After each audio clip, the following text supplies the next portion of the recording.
عزیزای خدا میگن دلم از بحر جنت در خروش است. همین جنت میگم تمام وجودم لذت میبرم، زیرا در درون جنت تمام آن خواهشاتی که انسان دارد الله میگوید که وجود دارد. دلم از بحر جنت در فروش است. نمیدانم که جنت چند فروش است، لیکن نمیدانم که همین نرخ جنت چند باشد. نرخنامه‌اش نمیدانم، مبلغ داخل شدنش نمیدانم، با چند سوم ما داخل جنت میشیم. بعد حضرت خودش میگه من از قول رسول الله شنیدم که جنت با عبادت در فروش است. من از سخن زیبای پیغمبر شنیدم که جنت با پول خریده نمیشود، بلکه جنت با عبادت خریده میشود.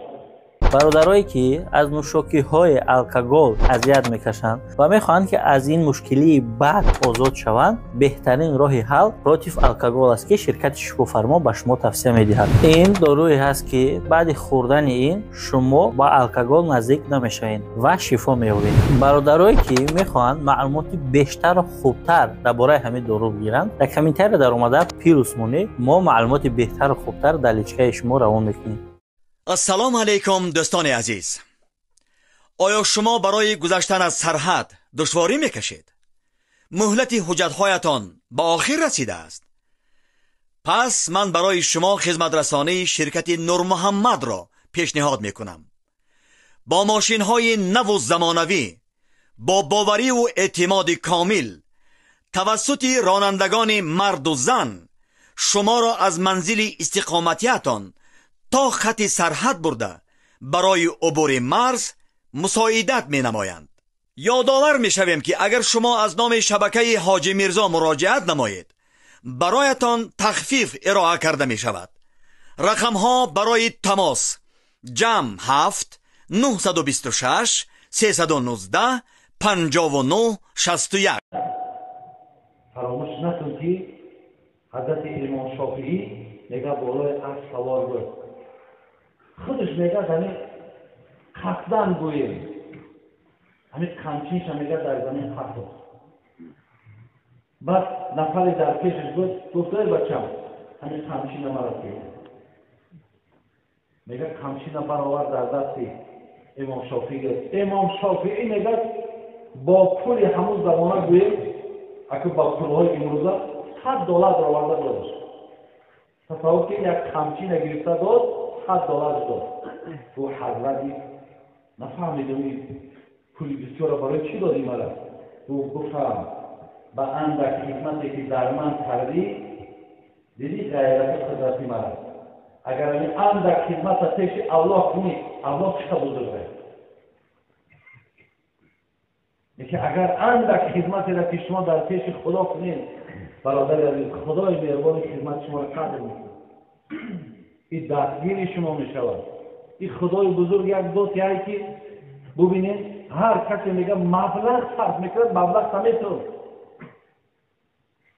یعنی قسم بخورد پیغمبر نازنین والذی نفس محمد بیدی، قسم بر آن خدایی که جانم در دست اوست، ما نقصت صدقه من مال.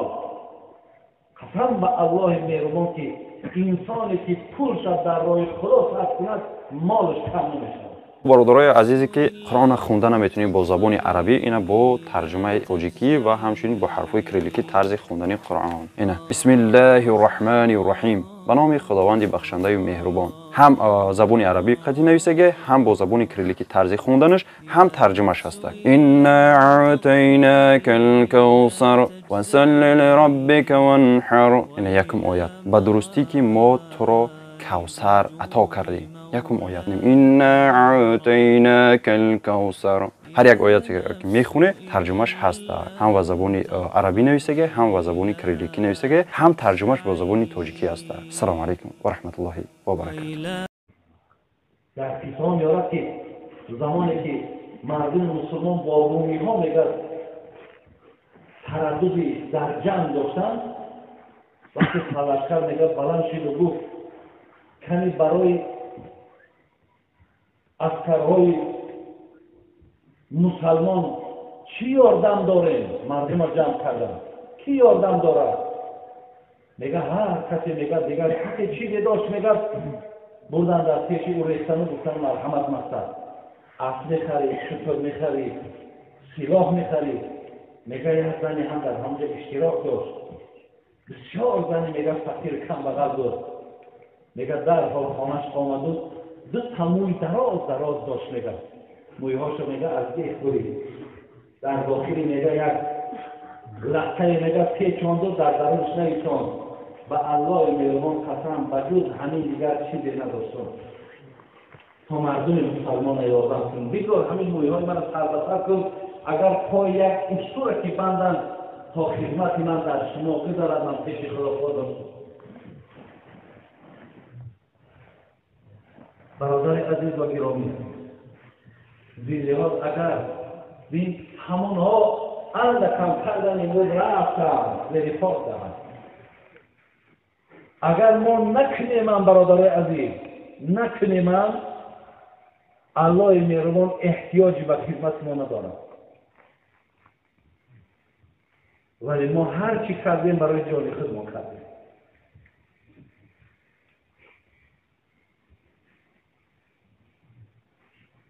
این را هم برادر عزیز در ذهن ها ما بگیریم و از این گونه محفل ها، از این گونه نشست ها داریم ما و شما باید برخورد باشیم تا همون زنده ها و سیاهی هایی که در قلب ما و شما هست با شنیدن این پند و نصیحت ها برادر از ما و شما دور می روند. دیگر برادر عزیز آیت هایی که من قبلا خواندم این مخصوصی وظیفه های جانی برای فرزندان ما در نسبت عیال هاشون هست. این خدای مهربان گفت که و عاشرهن بالمعروف.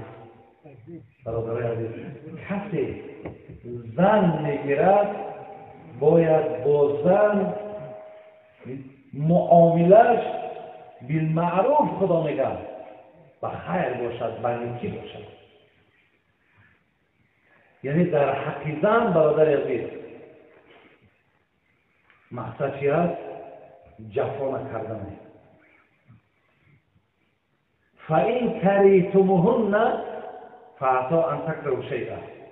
اگر مبادا از جانب زنها برای شما یگان رنج آزار آمد، خدای مهربان میگه با طلاق جان خلاص کن. این بدترین اختیاری است که تو برای خودت اختیار کردی. و یجعل الله فیه خیرا کثیرا.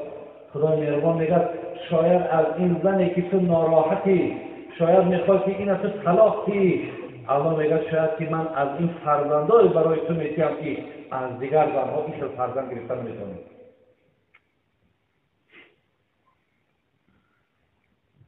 من برادر عزیز همین جهت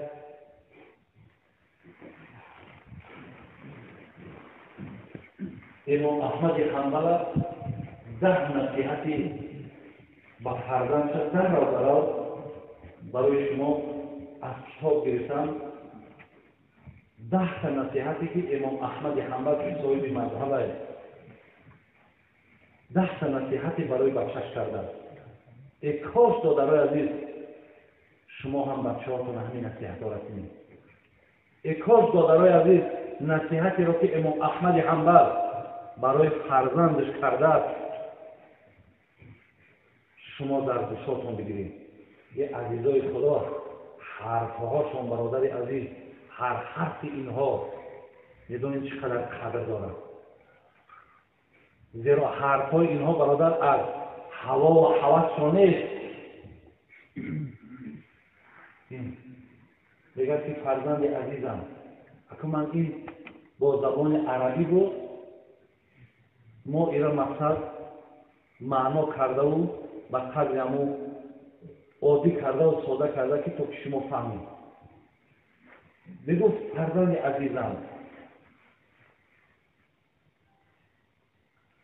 هرگز در حیات عائلوی با سعادت و خوشبختی نائل نمیگردید مگر در صورتی که 10 خصلت را با همسرت ببخشی.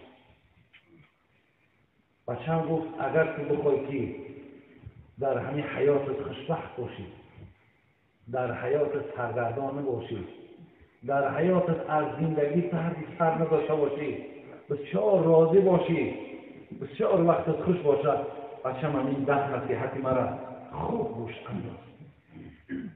شما فرزندای امام احمد حنبلی، شما هم برادر عزیز از این نصیحت‌ها خوب اهمیت گیرید. یکم و دویم نصیحت شد، یکی اگوره ما در یک خط آوردیم.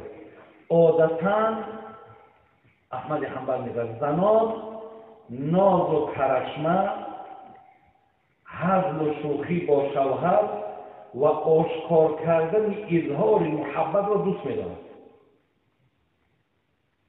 برادر عزیز، این امام احمد حنبل از روی حدیثان میگه این سیری زنک را خدا به ما گفته که زنک چی را دوست می‌دارند، زنک چگونه طبیعت دارد.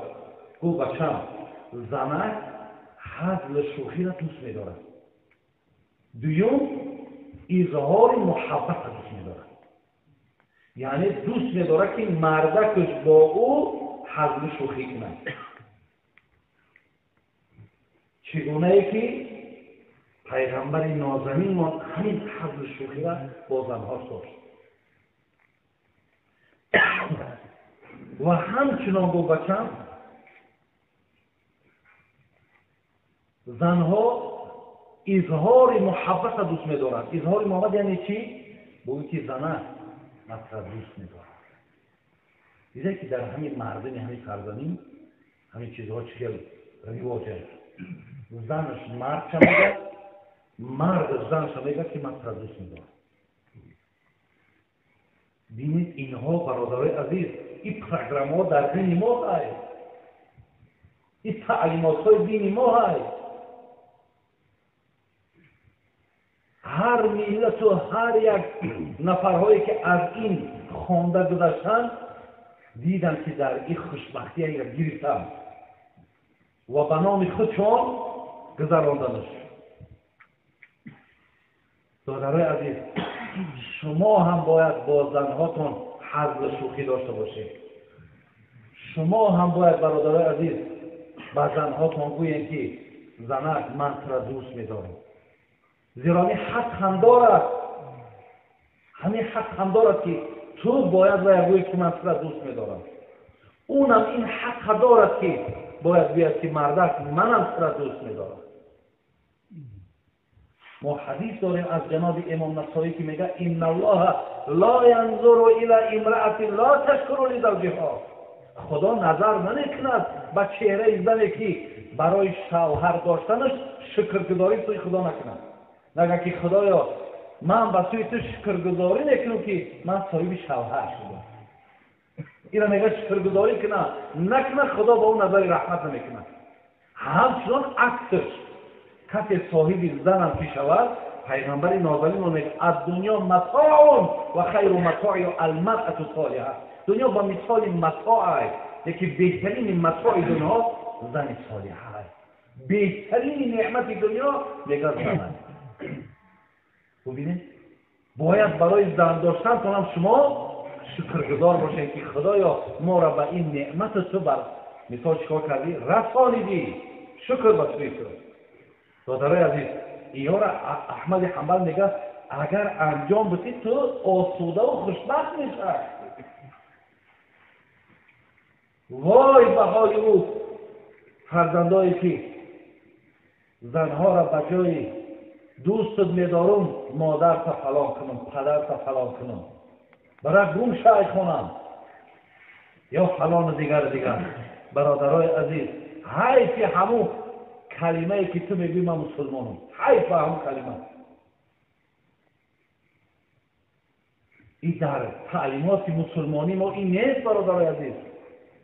ولی امام غزالی را میگه خوشخلقی از طرف مرد این نیست که آزارش از زنش دور کنه.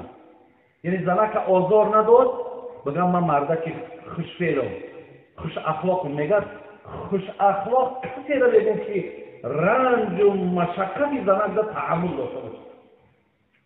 من اینا میگه خوش اخلاق میگم. شما میدونید که در کتاب ها میگه که از سحر تا بگاه بعضی زنهای پیغمبر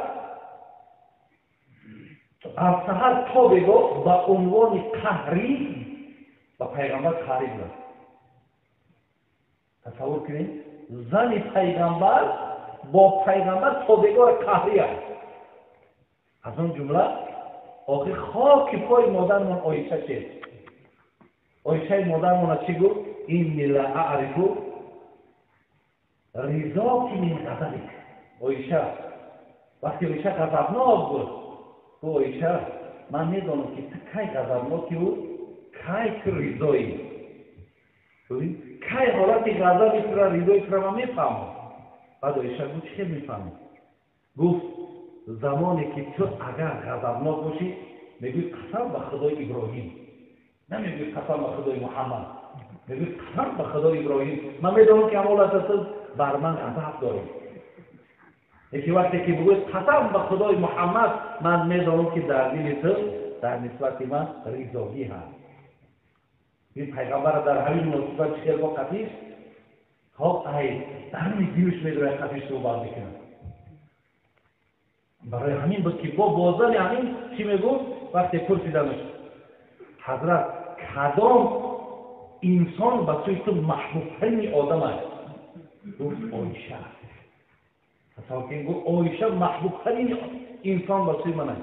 بعد میگه راوی حدیث میگه گفت نه حضرت ما از مردکا میپرسیم. گفت پدر عایشه. بازن همین قدر ناز و کرشمه عایشه با میگه محبوب ترین زن ما عایشه است. برادر عزیز احمد حنبل میگه که زنک ناز و کرشمه را دوست بدارد. ناز و کرشمه زنک بردار. این چی میشه که زنک ناز و کرشمه را برداره و تو ایوان نبرداری؟ تو کی؟ قرآن میگه هن لباس لکم کاری شنی و پس باشه که زنک که من تفسیر در یک طبق نام میکنم. پیامبر میگه بهترین برادر عزیز بهترین صدقه بهترین صدقه به سوی الله انمو صدقه است که تو با دست میگیری و در دهن زنک میونیش. پیامبر میگه بهترین صدقه است. آیا همین مردم همین طرف رو میگه ما همین کنار رو میبینیم همین کنار رو میبینیم که همین مردم یگان طعام مراجنی یگان شیرینی در دهن زنان شخصان میمونند. این تعلیمات پیغمبر میگه بالاترین صدقه است. برادر عزیز با اندک یک کار عادی را انجام دادن میدونه که این مستقلی زندگی را ایجاد میکنه. این معنای او را دارد که تو یعنی در زندگی اعتمادی داری، تو از این زن باوری داری، تو این زن احترام میکنی. این کاری را که پیغمبر کرده او به خاطر شهوت شرانیش نکرده. او به خاطر که زنها را دوست بدارم و دائم در گرد من زنها جمع باشن نه به خاطر نیست. حضرت هر کارش تعلیمات برای ما بود. حاجت را خانه رایی شدید چکر دارم، خواب کنی شدید چکر خواب بکرد، نشسته شدید چکر ننشست. او را خداوند هم تو روان کرد که هر کاری را نگاه کنیم تعلیم بگیریم. این به همین خاطر آمده گرد. میگه استخوانی را که عایشه میخوای برادر عزیز تصور کنید استخوانی را که عایشه میخوای پیغمبر میگیرتش میخوایدش. شما را طبیعت منقضی پیغمبر نازو کرد. تصور کنید عایشه در حالت حیض بود. حضرت میگم که تکیه میکرد در سرش بالای سینه پیغمبر حضرت عایشه را میموند قرآن میخواند. یعنی سرش در بغل عایشه میموند. ولی این سرماندن ما کجا زنی برادر عزیز سر در بغل عایشه میموند قرآن میخواند. زنهاش برادر عزیز جمع میکرد میگه میشلو مینشست در بنش مینشست که چی مشکلات داریم چی پرابلم داریم. از هر کدامش بپرسید. برادر عزیز، اگر محبت به پیغمبر دارید، احترام به پیغمبر دارید، این کار پیغمبر است. این کار پیغمبر ماند، این تعلیمات پیغمبر ماند که اینها را انجام بدید و بعد ببین مرزای زندگی را ببین، بعد لذت زندگی را ببین. آخه همین مید روی خانه برادر عزیز، اگر راه سنت را بگیرید، دائم تبسم است، دائم یکدیگر فهمی است، نیست بوی جنگ در اون خانه نیست، لذت میبرید. ولی وقتی که ما خلاف سنت که میریم، بعد همه این بدبختی ها ما را فرا میگیرد. بعد شیخ سعدی میگه تیپا رفتن به از کفش تنگ، بلای سفر بهی در خانه جنگ.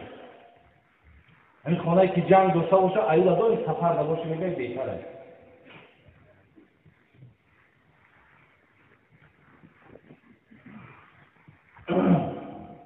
این یکم و دویم، اکنون مختصر برای شما یک گوشت کنم. نصیحت سیوم گفت چی است؟ عادتا زنها مرد درشتی تند خوی را دوست نمی‌دارند. زنها کمی مرد که تند خوی است و بدخیل است یا بدسیگال است، میگه زنها که نظر نمی‌بینه بچه دوستش نمی‌دارند.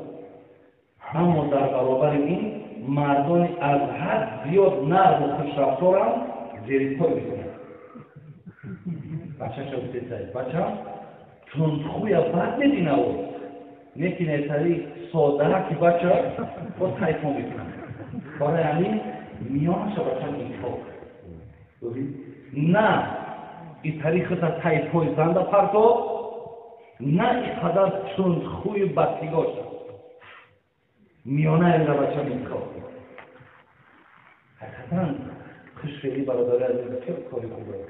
پیامبر میگه این المؤمن لا یدرک بحسن خلق درجه صائم الفاطر. کسی اگر اخلاق خوب داشته باشه برادران، پیغمبر میگه مثل آدمی هست که روزه داره، شب تا به روز نماز میخونه. انا همون ثواب که بگیری اگر رفتار خوب داشته باشه.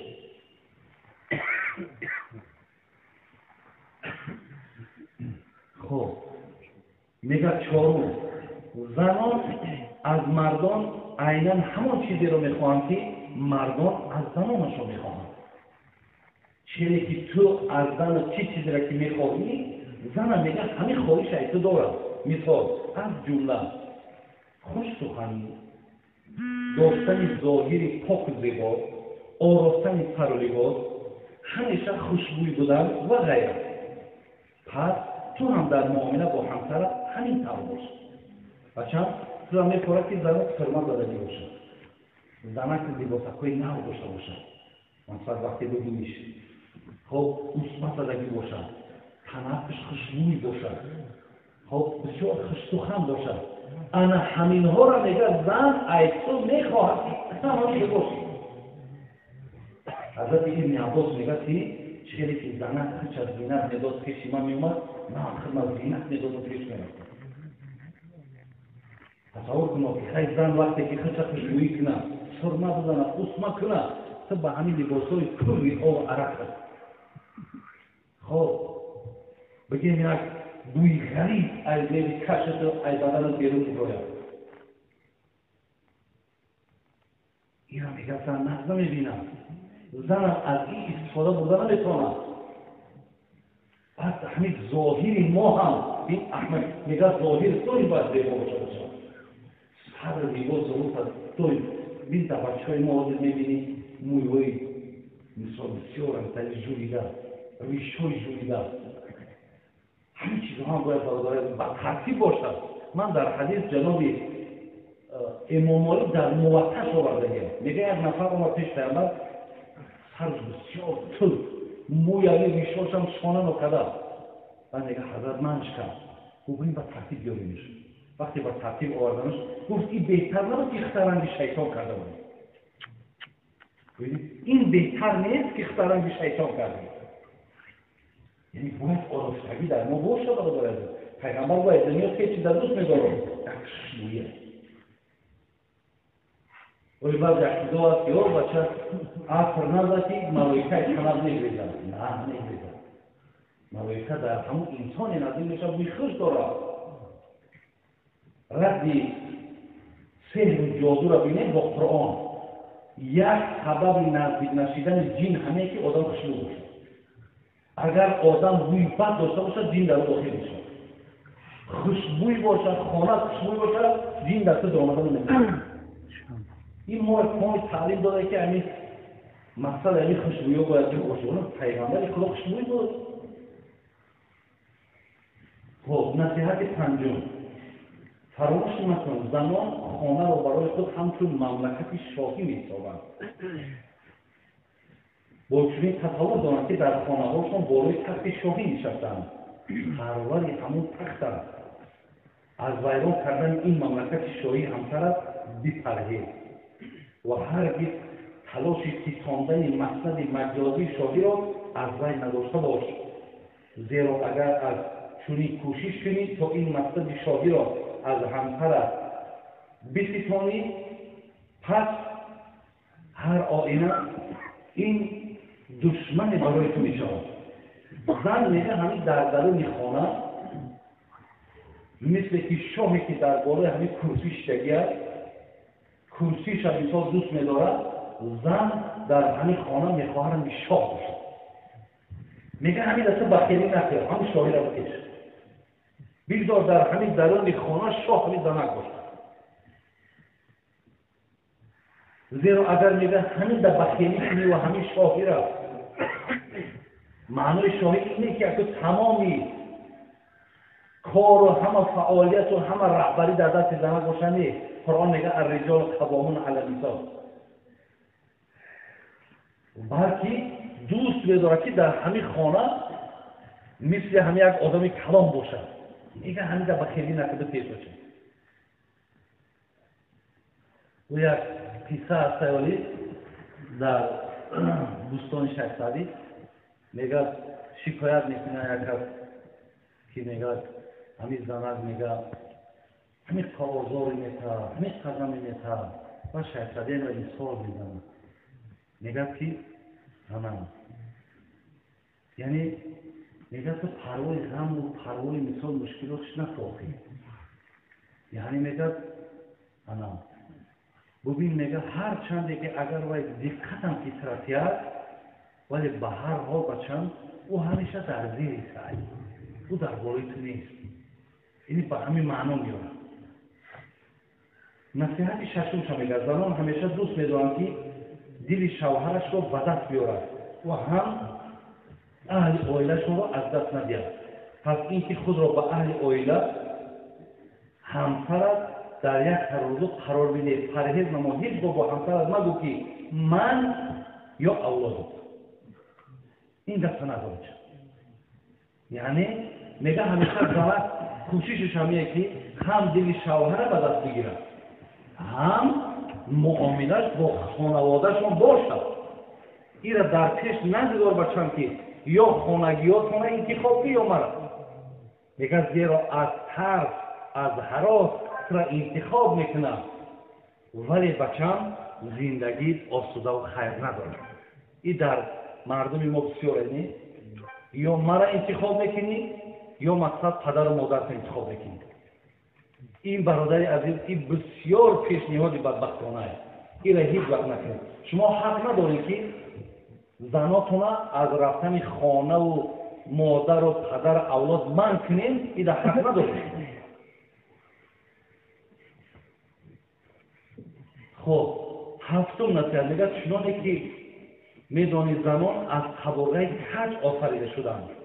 احمد حنبل گفته اصلا سر و حسن و جمال و جذابیت زن هم در همین است. همین زنها برادر این مرأت خلقت من ضلع پیغمبر میگه زنها از قبرگاه آفریده شدند. قبرگاه کج یعنی میگه با همین میگه جذابیت زیبایی زن هم در همین است. میگه ابرو اگر راست میشید احمد حنبل اینجا میگه راست میشید زیبا نداره. یکی ابرو وقتی که اگر کج باشه چه زیبا است. میگه برای همین جذابیتی زن زیبایی زن هم در همین که وای کج است. خب این کجی برای عیب شمرده نمیشود. این عیب نیست که زنک از قبرغه آفریده شده بود. درست همین ترتیب زیبایی ابرو در کجی آن باشد. پس اگر رفت و از همسرت خطای سر زد، با تمام زیر بالای راست کردن کجیش بر وی نایست. یعنی دیدی که اگر خطا کمبود کرد بچم حرکت نکرد که راستش میکنی، زیرا اونها از قبرغه کجند و هم از کج باقی میمونند. برای این پیغمبر خدا گفتند که اگر شما بخواهید که معاملتون با زنهاتون بد نشود، با همون کجی که هستند با هم کجی با او زندگی. نصیحت هشتم، سریشت زنان البته با استثناء با ناصفاتی و انکاری کرده آفریده شده است. اگر باید که از آن تمام عمر نیکی کنی پس یک مرتبه نسبت از بدی روا بینی، میگوید هرگز من اصلا نیکی ندیدم. خب نباید از اخلاق همسر تو را وادار سازد که تو در حقش بدی کنی.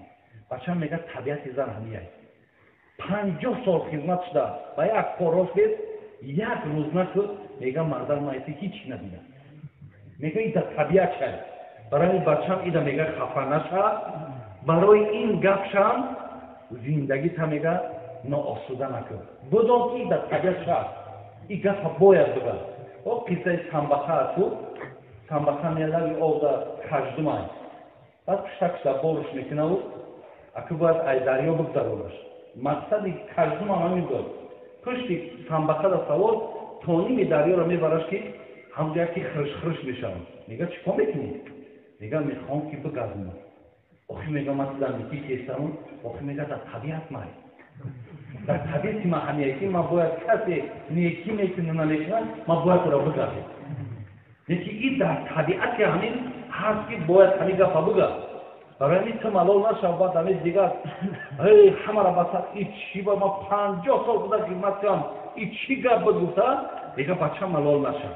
این همین خیلی این را باید بگه. خب سیو نصیحتی خوب کرده. نصیحتی نهم گفت بچم زنان در زندگی روزهای دشوار بیماری و حالتهای ناتوانی را پس سر میکنند. حتی خداوند در چنین حالت برای زنان سبکی را از اون جمله فرضها را از گردنشان ساقط کرد. مثل حیض و نفاس این زنان می روزه میگیرن این نماز میخوانند.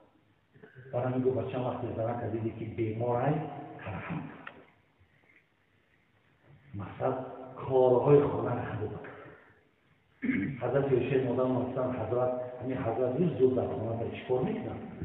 گفت چی کاری را که در خانه ما میکنیم حضرت میکنم. میگه حتی روز میدوشد گوسفند میدوشد لباسش را میدوزد ببین خانه را جارو میکنم. میگه وقتی آواز اذان که داده شید همه را میپرسه و نماز کنید. شما در حالت بیماری زن گفت ترحم کنید. اما نصیحت دهم بود چیه؟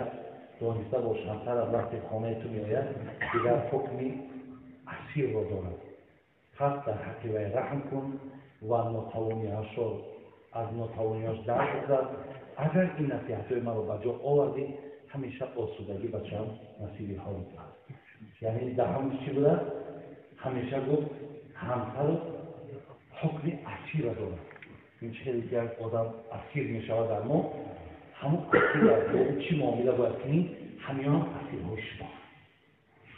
این 10 نصیحتی بود برادرای عزیز که من مختصر برای شما گوشزد کردم.